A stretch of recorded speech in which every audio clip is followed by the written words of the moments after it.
নমস্কার, সালাম আলাইকুম সবাইকে।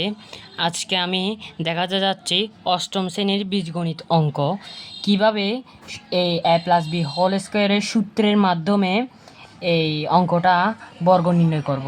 এখানে বলা হয়েছে 5a + 7b সূত্রের সাহায্যে বর্গ নির্ণয় করতে।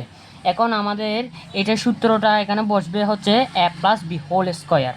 যারা জানেন না a+b² সূত্র, তারা অবশ্যই এই ভিডিওতে দেখে বা বই থেকে দেখে আপনারা মুখস্থ করে নেবেন, কারণ সূত্র ছাড়া এইসব অঙ্কগুলো কখনো করা যাওয়ার কল্পনাও করতে পারবেন না। তো আমি এই সূত্রটা এখানে প্রয়োগ করে দিচ্ছি। তো এটাকে এখানে বলা হয়েছে a+b²। তাহলে আমরা 5a-কে ধরবো a, প্লাসের জায়গায় প্লাস বসে গেছে।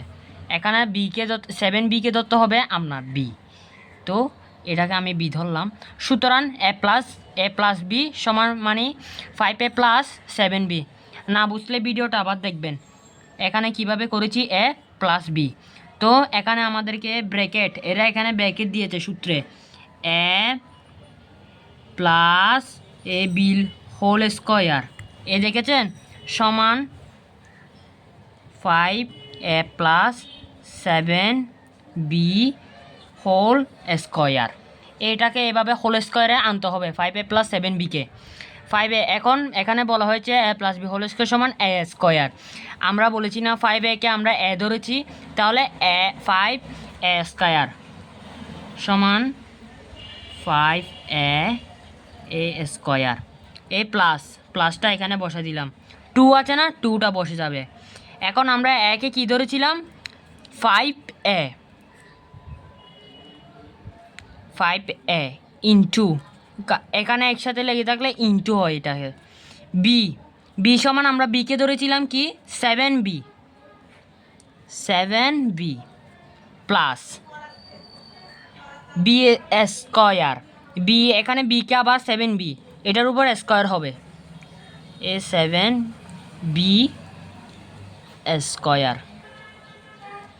সমান স্কোয়ার, যখন স্কোয়ার থাকলে 5 দুইটা 5 সমান কত, 5 গুণ করলে কত 25। এর জায়গায় বসে যাবে, এটার উপর বসবে না, কারণ ব্র্যাকেট দেওয়া হয়েছে এটা দুটোটার উপর, স্কোয়ার এখানে দুটোটার উপর আছে। তো এটার উপর যখন বসছে এটার উপরও বসবে, তাহলে a² প্লাস 2 আর 5 ইন্টু গুণ করলে 10 হয়, আবার 10-এর সাথে 7 গুণ করলে 70 হয়।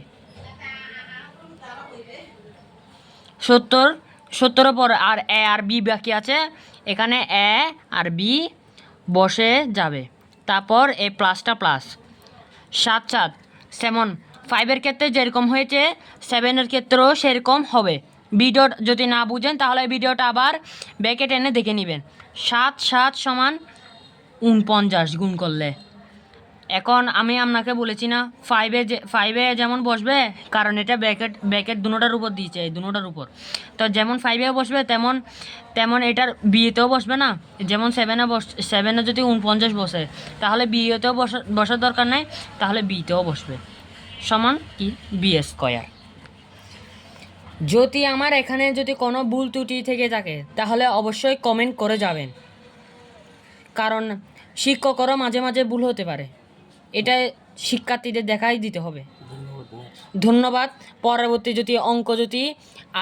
আরেক অঙ্ক যদি দেখতে চান কমেন্টে করে দিবেন অঙ্কগুলো, আমি আপনাদেরকে ভিডিও করে সমাধান দেখিয়ে দিব।